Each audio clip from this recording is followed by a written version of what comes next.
ನಮಸ್ತೆ ವೀಕ್ಷಕರೇ, ಸುದ್ದಿ ನ್ಯೂಸ್ ಬುಲೆಟಿನ್ಗೆ ಸ್ವಾಗತ. ನಾನು ಶಿವಪ್ರಸಾದ್ ಆಲೆಟ್ಟಿ. ಬೆಳ್ಳಾರೆ ದರಖಾಸ್ತು ರಸ್ತೆ ಅಗಲೀಕರಣ ಮತ್ತು ಡಾಮರೀಕರಣಕ್ಕೆ ಗುದ್ದಲಿ ಪೂಜೆಯು ಬೆಳ್ಳಾರಿಯಲ್ಲಿ ನಡೆಯಿತು. ಶಾಸಕಿ ಭಾಗೀರಥಿ ಮುರಳಿಯರವರು ಗುದ್ದಲಿ ಪೂಜೆಯನ್ನು ನೆರವೇರಿಸಿ ಮಾತನಾಡಿ, ಆದಷ್ಟು ಬೇಗ ರಸ್ತೆ ಕಾಮಗಾರಿ ಮುಗಿಯುವಂತೆ ಮತ್ತು ರಸ್ತೆ ಬದಿಯ ಮನೆಯವರು ರಸ್ತೆ ಅಗಲೀಕರಣ ಸಂದರ್ಭದಲ್ಲಿ ಸಹಕಾರ ನೀಡಬೇಕೆಂದು ಕೇಳಿದರು. ಬೆಂಗಳೂರು ರಾಜ್ಯ ಹೆದ್ದಾರಿ ಅಭಿವೃದ್ಧಿ ಘಟಕದ ರು. 10 ಕೋಟಿ ವೆಚ್ಚದಲ್ಲಿ ರಸ್ತೆ ಅಗಲೀಕರಣ ಮತ್ತು ಡಾಮರೀಕರಣ ನಡೆಯಲಿದ್ದು, ರಸ್ತೆ 7 ಮೀಟರ್ ಅಗಲವಾಗಲಿದೆ. ಮಂಗಳೂರಿನ ಟಿಆರ್ ಕನ್ಸ್ಟ್ರಕ್ಷನ್ ಅವರು ಕಾಂಟ್ರಾಕ್ಟರ್ ಆಗಿದ್ದು, ಇನ್ನು ಕೆಲವೇ ದಿನಗಳಲ್ಲಿ ಕೆಲಸವನ್ನು ಪ್ರಾರಂಭ ಮಾಡಲಿದ್ದಾರೆ. ಜಾಲ್ಸೂರು ಗ್ರಾಮದ ಅಡ್ಕಾರು ಮಾವಿನಕಟ್ಟೆಯಿಂದ ಸುಬ್ರಹ್ಮಣ್ಯ ಸ್ವಾಮಿ ದೇವಸ್ಥಾನಕ್ಕೆ ಸಂಪರ್ಕ ಕಲ್ಪಿಸುವ ರಸ್ತೆಗೆ ಡಿಸೆಂಬರ್ 9ರಂದು ಬೆಳಗ್ಗೆ ಶಾಸಕಿ ಭಾಗೀರಥಿ ಮುರಳಿಯರವರು ಗುದ್ದಲಿ ಪೂಜೆಯನ್ನು ನೆರವೇರಿಸಿದರು. ಶಾಸಕರ ಅನುದಾನ ರು. 10 ಲಕ್ಷದಲ್ಲಿ ನಿರ್ಮಾಣಗೊಳ್ಳಲಿರುವ ಈ ರಸ್ತೆ ಮಾವಿನಕಟ್ಟೆಯಿಂದ ಅಡ್ಕಾರು ಸುಬ್ರಹ್ಮಣ್ಯ ದೇವಸ್ಥಾನಕ್ಕೆ ಸಂಪರ್ಕ ಕಲ್ಪಿಸುತ್ತದೆ. ಸುಳ್ಯ ತಾಲೂಕು ಕೃಷಿ ಸಮಾಜದ ಕಾರ್ಯಕಾರಿ ಸಮಿತಿ ಸದಸ್ಯರ ಆಯ್ಕೆಗೆ ಡಿಸೆಂಬರ್ 15ರಂದು ಚುನಾವಣೆ ನಡೆಯಲಿದ್ದು, ಸಮಿತಿಯ 15 ಸ್ಥಾನಗಳಿಗೆ 18 ಮಂದಿ ನಾಮಪತ್ರ ಸಲ್ಲಿಸಿದ್ದಾರೆ. ಡಿಸೆಂಬರ್ 6 ನಾಮಪತ್ರ ಸಲ್ಲಿಕೆಗೆ ಕೊನೆಯ ದಿನವಾಗಿದ್ದು, K. Sudhakara Prabhu, Hariprasad, A. T. Kusumadhara, A. Sharath Kumar, A. S. Manmatha, A. Umanatha, Shyamprasad, Chandrakolchar, Narayanagowda, K. Ashoka Prabhu, Savin KB, Karunakara AS, Rukmayyagowda Kumaraswamy, MB Sadashiva, Annajigowda, Lokesh, KS Mahesh Kumar ನಾಮಪತ್ರ ಸಲ್ಲಿಸಿದ್ದಾರೆ. ನಾಮಪತ್ರ ವಾಪಸ್ ಪಡೆಯಲು ಡಿಸೆಂಬರ್ 9 ಕೊನೆಯ ದಿನವಾಗಿದೆ. ಕೃಷಿ ಸಹಾಯಕ ನಿರ್ದೇಶಕರಾದ ಗುರುಪ್ರಸಾದ್ ಚುನಾವಣಾ ಅಧಿಕಾರಿಯಾಗಿರುತ್ತಾರೆ.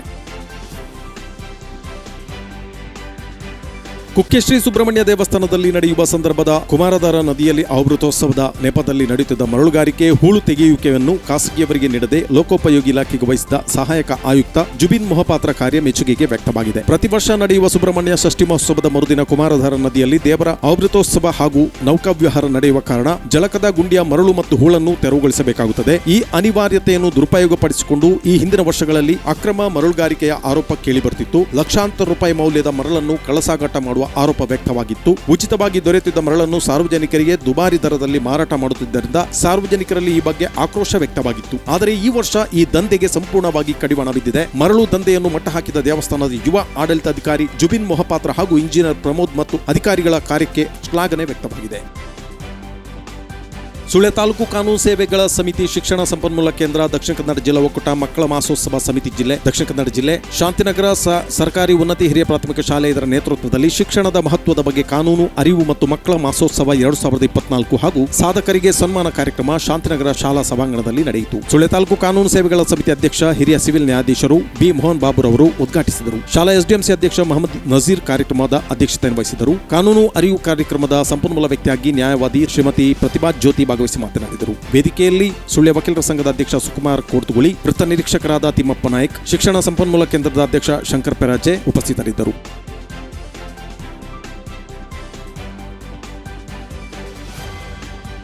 ಸುದ್ದಿ ನ್ಯೂಸ್ ಬುಲೆಟಿನ್ನಲ್ಲಿ ಅಲ್ಪ ವಿರಾಮ. ಅತ್ತೆ, ಇದು ನನ್ನ ಬರ್ಡೇ ಗಿಫ್ಟ್. ಇದೆಲ್ಲ ಜೀವನದಲ್ಲಿ ನನಗೋಸ್ಕರ ತಗೊಂಡ್ಬಂದಿದ್ದಾರೆ. ನಿನ್ ಮೇಲೆ ತುಂಬಾ ಚೆನ್ನಾಗಿ ಕಾಣುತ್ತೆ. ಇದು ತುಂಬಾ ಚೆನ್ನಾಗಿದೆ ಅಲ್ವಾ?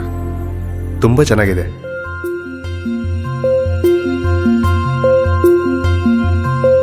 It will look really good on you. Amma? Huh? Mother is always son's first love.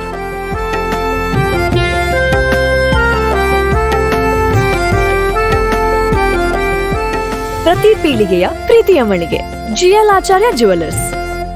ಮನೋಶಕ್ತಿ ಅನ್ನುವಂತ ಒಂದು ಶಿಬಿರದ ಮೂಲಕ ಸಂಕಲ್ಪವನ್ನ ಹೇಗೆ ಮಾಡಬೇಕು, ಆ ಸಂಕಲ್ಪವನ್ನ ಮಾಡಬೇಕಾದ್ರೆ ನಮ್ಮ ಮೈಂಡ್ ಅಂದ್ರೆ ಸ್ಟೇಟ್ ಆಫ್ ಮೈಂಡ್ ಅಂತ ಏನ್ ಕರೀತಾರೆ, ಆ ಮನಸ್ಸು ಯಾವಾಗ ಯಾವ ಸ್ಥಿತಿಯಲ್ಲಿದ್ದಾಗ ಈ ಸಂಕಲ್ಪ ಮಾಡಿದ್ರೆ ಅದು 100% ನೀನ್ ಪಡಿಬಹುದು. ನೀನೇನು ಬಯಸ್ತೀಯೇ, ನಿನ್ನ ಜಾತಕ ಸರಿ ಇಲ್ಲದೆ ಹೋಗ್ಲಿ, ಏನಾದ್ರೂ ಆಗಿರ್ಲಿ, ಗ್ರಹ ಗತಿಗಳೆಲ್ಲ ಉಲ್ಟಾನೇ ಆಗಿರ್ಲಿ, ನಿನ್ನ ಸಂಕಲ್ಪ ಸರಿ ಇದ್ರೆ, ನಿನ್ನ ಪ್ರಾರ್ಥನೆ ಸರಿ ಇದ್ರೆ ಹೇಗೆ ನಿನ್ನ ಗುರಿಯನ್ನ ಮುಟ್ಟಬಹುದು ಅನ್ನೋದನ್ನ ನಾವು ಒಂದಷ್ಟು ಗಂಟೆಗಳ ಅಥವಾ ಒಂದು ಕೆಲವು ದಿನಗಳವರೆಗೆ ನಿನ್ನ ಮನಸ್ಸನ್ನ ಹೇಗೆ ಪ್ರಿಪೇರ್ ಮಾಡ್ಕೋಬೇಕು, ಸಂಕಲ್ಪ ಮಾಡ್ಬೇಕಾದ್ರೆ ನಿನ್ನ ಗುರಿಯನ್ನ ಹೇಗೆ ನಿರ್ಣಯ ಮಾಡಬೇಕು ಅನ್ನೋದನ್ನ ಮನೋಶಕ್ತಿ ಮೂಲಕ ಪ್ರತಿಯೊಬ್ಬರಿಗೂ ತಲುಪಿಸುವಂತ ಕೆಲಸವನ್ನು ಮಾಡ್ತಾ ಇದ್ದೀವಿ ನಾವು. ಅದನ್ನೇ ಮನೋಶಕ್ತಿನಲ್ಲಿ ಒತ್ತಿ ಒತ್ತಿ ಹೇಳ್ತೀವಿ. ನೀವು ಅರ್ಥ ಮಾಡ್ಕೊಳ್ಳಿ, ನಿಮ್ಮ ಜೀವನ ನಿಮ್ ಕೈಯಲ್ಲಿದೆ. ನಿಮ್ಮ ಭಾವನೆ ಬದಲಾದ್ರೆ ನಿಮ್ಮ ಬದುಕು ಬದಲಾಗ್ತದೆ. ನಿಮ್ಮ ಭಾವನೆ ಬದಲಾಯಿಸ್ಕೊಳ್ಳಿ, 100% ನಿಮ್ಮ ಬದುಕು ನಿಮಗ್ ಬೇಕಾದಂತೆ ನಡೆಸ್ಕೋಬಹುದು, ಬದಲಾಯಿಸ್ಕೋಬಹುದು. ವಿರಾಮದ ನಂತರ ಮತ್ತೆ ಸುದ್ದಿ ನ್ಯೂಸ್ ಬುಲೆಟಿನ್ಗೆ ಸ್ವಾಗತ. ಸುಳ್ಯದ Gandhinagar Payaswini service station HPCL ಸಂಸ್ಥೆಯ ಪ್ರತಿಷ್ಠಿತ HP ಕ್ಲಬ್ ಫೆಸ್ಟ್ಗೆ ಆಯ್ಕೆಯಾಗಿದೆ. ಪೆಟ್ರೋಲ್ ಪಂಪಿನಲ್ಲಿ ಗ್ರಾಹಕರಿಗೆ ಅತ್ಯುತ್ತಮ ಸೇವೆ ನೀಡುತ್ತಿರುವವರನ್ನು HP ಕ್ಲಬ್ ಫೆಸ್ಟ್ಗೆ ಆಯ್ಕೆ ಮಾಡಲಾಗುತ್ತಿದ್ದು, ಸುಳ್ಯ ಮತ್ತು ಪುತ್ತೂರು ತಾಲೂಕಿನಿಂದ ಆಯ್ಕೆಯಾದ ಮೊದಲ petrol pump Payaswini service station. ಮಂಗಳೂರಿನಲ್ಲಿ ನಡೆದ ಸಮಾರಂಭದಲ್ಲಿ HPCL regional manager Payaswini service station ಪಾಲ್ದಾರರಾದ ಅಬ್ದುಲ್ ಮುಜೀಬ್ ಹಾಗೂ ಮೊಹಮ್ಮದ್ ಮುಸ್ತಫರ್ ಅವರಿಗೆ ಪ್ರಮಾಣ ಪತ್ರವನ್ನು ಹಸ್ತಾಂತರಿಸಿದರು.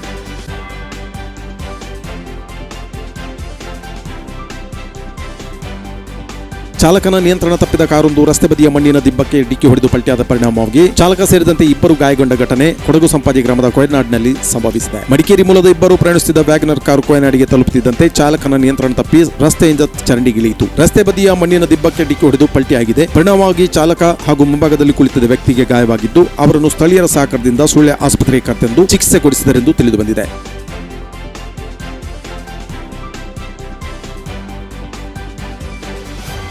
ಬಾಂಜಿಕೋಡಿಯಲ್ಲಿ ರಿಕ್ಷಾ ಒಂದು ಚಾಲಕನ ನಿಯಂತ್ರಣ ತಪ್ಪಿ ರಸ್ತೆ ಬದಿ ಹೊಳೆಗೆ ಬಿದ್ದ ಘಟನೆ ವರದಿಯಾಗಿದೆ. ಸುಳ್ಯ ಕಡೆಯಿಂದ ಐವರ್ನಾಡಿಗೆ ಬಂದು ವಾಪಸ್ ಸುಳ್ಯ ಕಡೆಗೆ ಬರುತ್ತಿದ್ದ ಶಶಿ ಗಾಂಧಿನಗರ ಎಂಬುವರು ಚಲಿಸಿಕೊಂಡು ಬರುತ್ತಿದ್ದ ರಿಕ್ಷಾ ರಸ್ತೆ ಬದಿಯ ಹೊಳೆಗೆ ಬಿದ್ದಿತು. ಪರಿಣಾಮ ರಿಕ್ಷಾ ನುಜ್ಜುಗುಜ್ಜಾಗಿದ್ದು ಚಾಲಕ ಯಾವುದೇ ಅಪಾಯವಿಲ್ಲದೆ ಪಾರಾಗಿದ್ದಾರೆ. ರಿಕ್ಷಾವನ್ನು ಸ್ಥಳೀಯರು ಸೇರಿ ಹೊಳೆಯಿಂದ ಮೇಲಕ್ಕೆತ್ತಿದ್ದಾರೆ. ಜಾಲ್ಸೂರು ಅರಣ್ಯ ತಪಾಸಣಾ ಚೆಕ್ಪೋಸ್ಟ್ನಲ್ಲಿ ಅರಣ್ಯ ವೀಕ್ಷಕರಾಗಿ ಕರ್ತವ್ಯದಲ್ಲಿದ್ದ ದೇಲಂಪಡಿ ಗ್ರಾಮದ ಕೂಡ್ಮಜಲು ಮುದಿಯಾರು ಸದಾಶಿವಗೌಡರು ಕರ್ತವ್ಯದಲ್ಲಿ ಇರುವಾಗಲೇ ಕುಸಿದು ಬಿದ್ದು ಆಸ್ಪತ್ರೆಯಲ್ಲಿ ನಿಧನವಾದ ಘಟನೆ ವರದಿಯಾಗಿದೆ. ಅವರಿಗೆ 58 ವರ್ಷ ವಯಸ್ಸಾಗಿತ್ತು. ಏನೆಕಲು ಗ್ರಾಮದ ದಿವಂಗತ ಕುಶಾಲಪ್ಪ ಗೌಡರ ಪತ್ನಿ ತಿಮ್ಮಕ್ಕ ಪರಮಲೆ ಸ್ವಾಗರದಲ್ಲಿ ನಿಧನರಾದರು. ಅವರಿಗೆ 97 ವರ್ಷ ವಯಸ್ಸಾಗಿತ್ತು. ಸುಳ್ಯ ಜೂನಿಯರ್ ಕಾಲೇಜ್ ಬಳಿಯ ರಿಕ್ಷಾ ಪಾರ್ಕಿಂಗ್ನ ರಿಕ್ಷಾ ಚಾಲಕ ತುಡಿಕಾನ ನಿವಾಸಿ ಜಗದೀಶ್ ಎಂಬುವರು ಸುಳ್ಯದ ಬಾಡಿಗೆ ಮನೆಯಲ್ಲಿ ನೇಣು ಬಿಗಿದು ಆತ್ಮಹತ್ಯೆ ಮಾಡಿಕೊಂಡಿರುವುದಾಗಿ ತಿಳಿದುಬಂದಿದೆ. ಅವರಿಗೆ ಸುಮಾರು 50 ವರ್ಷ ವಯಸ್ಸಾಗಿತ್ತು.